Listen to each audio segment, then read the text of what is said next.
अर्थशास्त्र हा शब्द ऐकला की डोळ्यासमोर काय येतं? बहुतेकदा मोठे मोठे आकडे, किचकट सिद्धांत, बरोबर ना? पण तुम्हाला माहितीये का, खरं तर हे शास्त्र आपल्या रोजच्या आयुष्यातल्या प्रत्येक निर्णयाशी जोडलेलं आहे. आज आपण हेच सगळं अगदी सोप्या भाषेत समजून घेणार आहोत. विचार करा, सकाळी उठल्यावर चहा प्यायचा की कॉफी? ऑफिसला बसने जायचे की रिक्षाने? हे निर्णय किती साधे वाटतात नाही का? पण या अगदी प्रत्येक निवडीमागे एक विज्ञान लपलेलं आहे.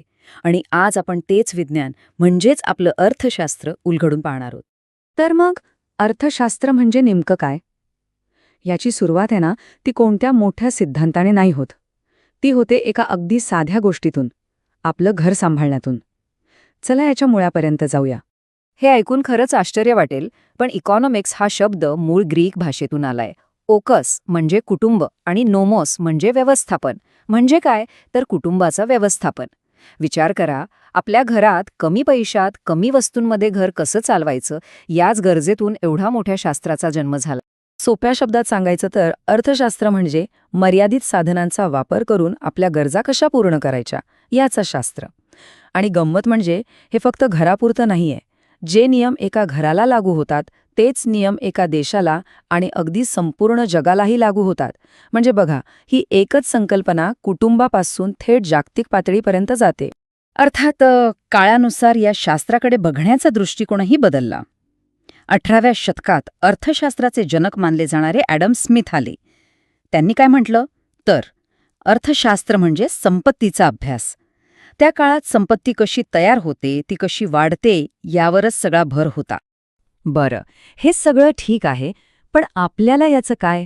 अर्थशास्त्र शिकणं इतकं महत्वाचं का आहे? चला तर मग बघूया की हे शास्त्र आपल्या लहान सहान समस्यांपासून ते थेट जागतिक प्रश्नांवरचे उपाय कसे शोधतं. बघा, अर्थशास्त्राचं मूळ एका मूलभूत संघर्षात दडलेलं आहे. एका बाजूला आहेत आपल्या कधीही न संपणाऱ्या गरजा, अन्न, पाणी, घर, मनोरंजन, ही यादी वाढतच जाते.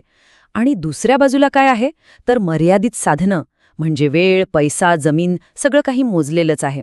याच दोन गोष्टींमधल्या ताणतणावातून खरं तर अर्थशास्त्राचा जन्म होतो. आणि ह्याच संघर्षामुळे एक मोठी समस्या निर्माण होते, ती म्हणजे निवडीची समस्या. म्हणजे आपल्याकडे जो काही मर्यादित पैसा किंवा वेळ आहे, तो नेमका कुठे वापरायचा हे ठरवणं हेच तर खरं आव्हान आहे. आणि हाच तो निर्णय आहे जो आपण कळत नकळत प्रत्येक क्षणी घेत असतो. आणि ही निवडीची समस्या फक्त आपली एकट्याची नाहीये, संपूर्ण देशालाही असेच निर्णय घ्यावे लागतात. गरिबी, बेरोजगारी, आर्थिक विषमता किंवा महागाई यांसारख्या मोठ्या समस्यांची मुळं सुद्धा याच निवडींमध्ये दडलेली असतात. म्हणूनच अर्थशास्त्राचे ज्ञान हे आपल्या सगळ्यांसाठीच खूप महत्त्वाचं ठरतं. आता प्रश्न येतो की ही अर्थव्यवस्था चालते कशी? याचं एक मोठं इंजिन आहे असं समजा. आणि या इंजिनच्या मुळाशी 4 मुख्य क्रिया आहेत, ज्या हे सगळं चक्र चालवत ठेवतात. या 4 क्रिया म्हणजे उत्पादन, उपभोग, विनिमय आणि वितरण. हे अर्थव्यवस्थेचे 4 मजबूत स्तंभ आहेत असं म्हणायला हरकत नाही. चला आता यातला प्रत्येक स्तंभ थोडक्यात समजून घेऊया. पहिला स्तंभ उत्पादन. म्हणजे काय तर अगदी सोपं आहे. वस्तू आणि सेवा तयार करणं. जसं की शेतकरी शेतात धान्य पिकवतो, कारखान्यात मोबाईल फोन तयार होतो, किंवा बस आपल्याला एका ठिकाणाहून दुसरीकडे नेते. या सगळ्याला उत्पादन म्हणतात. आता दुसरा स्तंभ उपभोग. ज्या वस्तू तयार झाल्या आहेत त्यांचं काय करायचं तर त्या वापरायच्या. जेव्हा आपण आपल्या गरजा पूर्ण करण्यासाठी त्या वस्तू किंवा सेवा वापरतो त्याला उपभोग म्हणतात. भूक लागल्यावर जेवण करणं हे उपभोगाचं सगळ्यात उत्तम उदाहरण आहे. खरं तर हाच अर्थव्यवस्थेचा मूळ हेतू आहे. तिसरा स्तंभ आहे विनिमय. आता बघा, वस्तू कारखान्यात तयार झाली आणि आपल्याला ती घरात हवी आहे. मग ती तिथून इथपर्यंत कशी पोहोचणार तर या पोहोचवण्याच्या प्रक्रियेलाच विनिमय म्हणतात.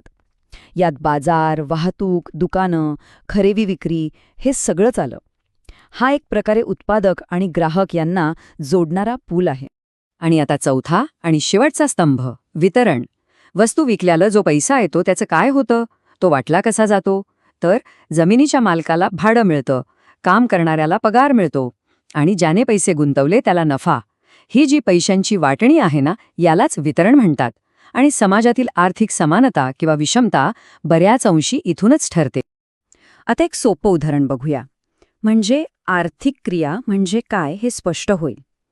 समजा एक शिक्षक आपल्या मुलाला घरी फुकट शिकवतो. ही झाली गैरआर्थिक क्रिया.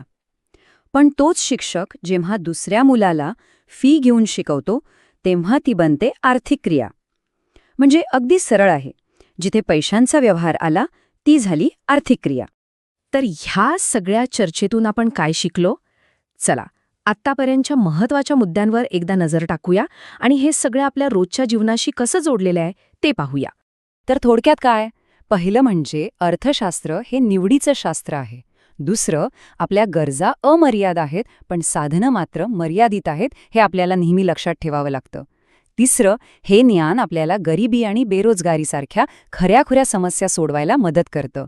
आणि चौथं म्हणजे कोणतीही अर्थव्यवस्था उत्पादन, उपभोग, विनिमय आणि वितरण या 4 चाकांवर चालते. तर आता पुढच्या वेळी काहीही खरेदी करताना किंवा कोणताही निर्णय घेताना एक क्षण थांबा आणि विचार करा. कारण आपली प्रत्येक निवड, मग ती छोटी असो वा मोठी, ही एक आर्थिक निवड असते. मग आता सांगा, पुढचा आर्थिक निर्णय कोणता असणार आहे?